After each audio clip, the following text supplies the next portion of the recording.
Assalamualaikum warahmatullahi wabarakatuh. Alhamdulillahirabbil alamin. Wassalatu wassalamu ala asyrofil anbiya'i wal mursalin sayyidina wa maulana Muhammadin amma ba'du. Pada zaman saat ini banyak sekali orang yang tidak mau berpuasa hanya karena takut sakit, takut hal-hal negatif tertimpa pada tubuhnya. Banyak juga yang mengatakan berpuasa di bulan Ramadan hanya akan mendapatkan pahala, lapar dan haus saja. Padahal di balik itu semua banyak sekali manfaat-manfaat berpuasa di bulan Ramadan untuk kesehatan tubuh kita. Maka dari itu dengan saya Qurratul A'yun akan menjelaskan tentang manfaat-manfaat berpuasa di bulan Ramadan bagi kesehatan tubuh. Bismillahirrahmanirrahim.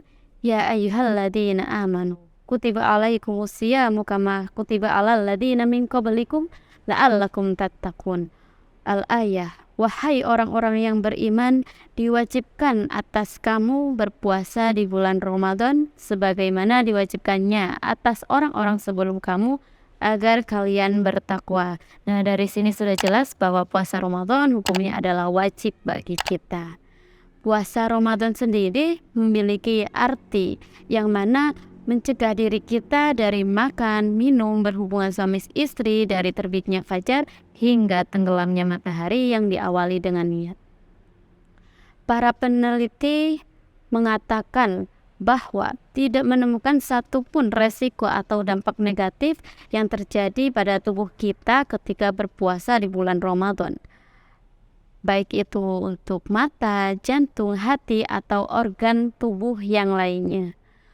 Penelitian ini telah dilaksanakan dari tahun 1960 hingga tahun 2009.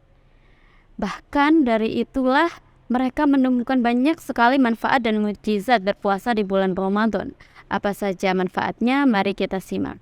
Manfaat yang pertama adalah meningkatkan fungsi jantung. Nah, dengan kita berpuasa, maka kalori jahat dan trigliserida kita di dalam darah akan berkurang dan itu akan mengakibatkan tubuh kita sehat.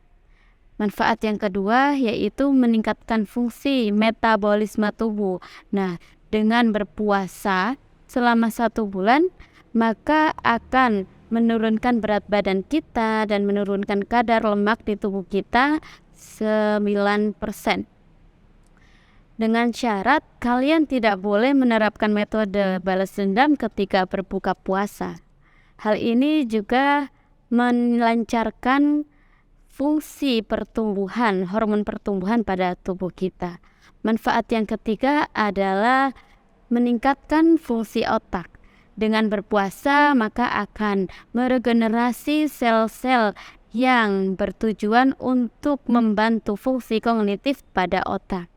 Yang keempat adalah meningkatkan detoksifikasi pada tubuh. Selama 12 jam lamanya, tubuh kita tidak mendapatkan asupan makanan ataupun minuman sekalipun. Maka dari itu, tubuh kita akan beristirahat sejenak.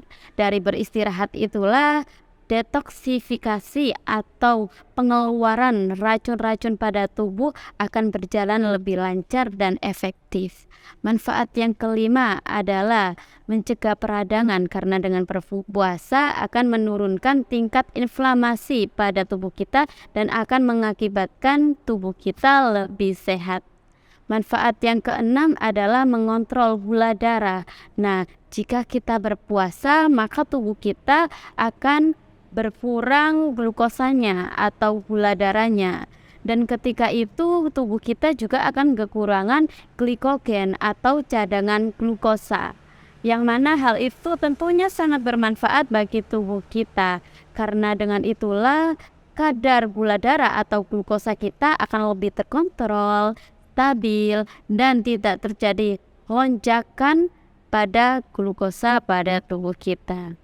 Manfaat yang terakhir adalah mencegah dari kanker, karena dengan berpuasa di bulan Ramadan akan mencegah tumbuhnya tumor pada tubuh kita. Baik, itulah manfaat-manfaat berpuasa di bulan Ramadan. Ada pula tips-tips hidup sehat di bulan Ramadan. Oke, yang pertama adalah memenuhi asupan gizi. Kita sebagai umat muslim yang berpuasa tentunya membutuhkan asupan gizi seperti karbohidrat, lemak baik, ataupun vitamin. Yang kedua adalah memenuhi asupan cairan, karena kita sangat membutuhkan cairan, maka dari itu kita harus minum 8 gelas dalam sehari dari berbuka puasa hingga sahur. Kita juga bisa memakan buah-buahan yang mengandung banyak air seperti semangka dan lain sebagainya. Yang ketiga adalah memakan kurma. Nah, kita lebih dianjurkan untuk tidak memakan makanan berat dulu seperti nasi atau yang lainnya. Namun kita lebih dianjurkan untuk memakan kurma dulu, kemudian kita pending untuk sholat maghrib, barulah kita boleh memakan makanan berat seperti nasi dan selainnya. Nabi Muhammad SAW selalu mengawali berbuka puasa dengan memakan kurma muda atau rutop. Jika beliau tidak menemukan rutop, maka beliau akan memakan kurma yang matang. Jika beliau tidak menemukan kurma, maka beliau akan berbuka puasa dengan air putih. Nah, kenapa harus kurma tidak buah yang lainnya? Karena kurma memiliki banyak sekali manfaat untuk tubuh kita. Contohnya sebagai mengembalikan energi kita, juga menjadi cadangan energi. Kurma juga bisa bermanfaat untuk mengurangi rasa lapar dan haus pada tubuh kita, hingga kita ketika makan nasi kita tidak akan memakan dalam porsi yang sangat besar karena kita sudah memakan kurma. Kurma juga bisa menghilangkan atau mengurangi anemia pada tubuh kita, dan masih banyak lagi manfaat kurma yang lainnya. Dan tips yang keempat adalah berolahraga. Meskipun kita berpuasa, tapi kegiatan fisik sangatlah penting untuk tubuh kita agar tubuh kita sehat dan bugar. Dan waktu yang paling baik untuk berolahraga adalah dari terbitnya matahari hingga terbenamnya matahari. Jadi untuk olahraga malam juga baik, namun lebih baik waktu yang tadi saya jelaskan. Untuk tips yang terakhir yakni pola tidur yang benar. Nah, kita sebagai umat muslim yang berpuasa tentunya kita membutuhkan sahur untuk persiapan berpuasa di hari itu. Maka dari itu kita harus tidur tepat waktu agar kita bisa bangun dan bisa melaksanakan sahur. Mungkin cukup ini dari saya. Bila ada kurang lebihnya, saya minta maaf. Wabillahi taufiq wal hidayah, waridha wal inayah. Wassalamualaikum warahmatullahi wabarakatuh.